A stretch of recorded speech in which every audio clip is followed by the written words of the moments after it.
Welcome back mga kaaldab. Ito na naman po ang inyong lingkod, si Mr. Destiny.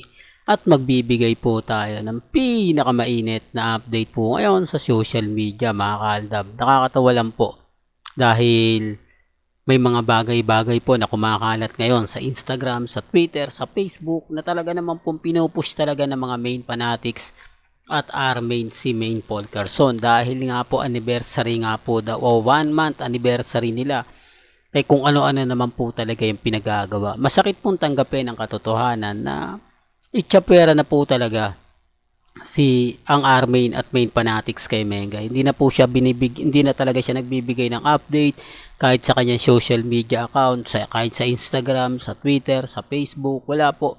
Di po ba respeto na lang po sa mga taong bulag at bingi sa katotohanan? Di po ba? Totoo naman po yung sinasabi ko eh. Ngayon, eto na naman po yung post ng Armain kung paniniwalaan ninyo. Pagkupit na naman daw po si Mengay. Natatawa lang po talaga tayo, no? Mga bakit kailangan pa sa private account maglabasan yan? Bakit kailangan po nasa ibang tao pa? Gayon po pwede naman po ito sa social media account mismo ni Congressman Spotted at ni Mengay. Kahit naman po ako, tinitignan ko yung social media account sa yung mga kaganapan po kay Congressman Spotted. Wala po talaga si Mengay.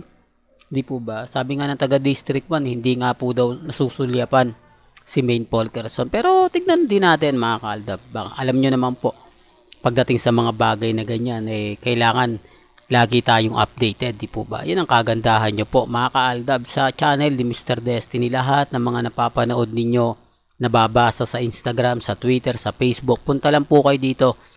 101% updated po kayo. At ito pa po ang Open 24/7. Nakakalungkod lang po dahil kumbaga bagsak na bagsak ang ratings nito, di po ba?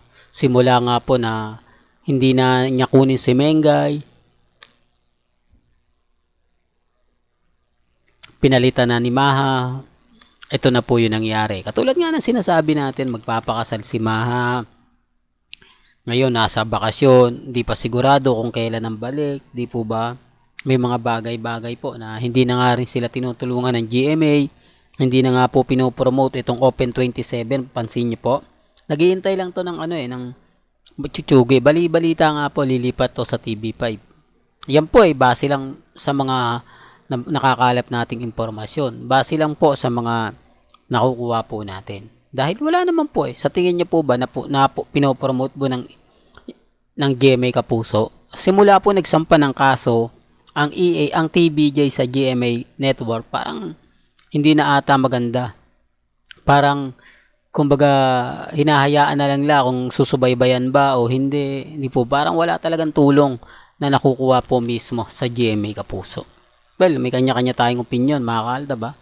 Well, hanggang dito na lang po yung updates natin Kaya kung gusto nyo pa po ng pinaka-latest at sariwang update, abay tutok lang po kayo dito po sa channel ni Mr. Destiny para updated po kayo sa mga latest at sa mga bagong video po na ilalabas po natin maya-maya lang. Kaya kung bago ka lang sa channel na to at isa kang true-blooded Aldab Nation na nagmamahal po kina Mengay at Isoy, tama po ang channel na pinuntahan mo. Kaya consider na po kitang bagong subscriber. At huwag mong kalimutang i-share ang mga video po natin sa mga mami, sa mga titas at sa mga senyor. Hanggang sa muli, salamat po sa panonood at pakikinig.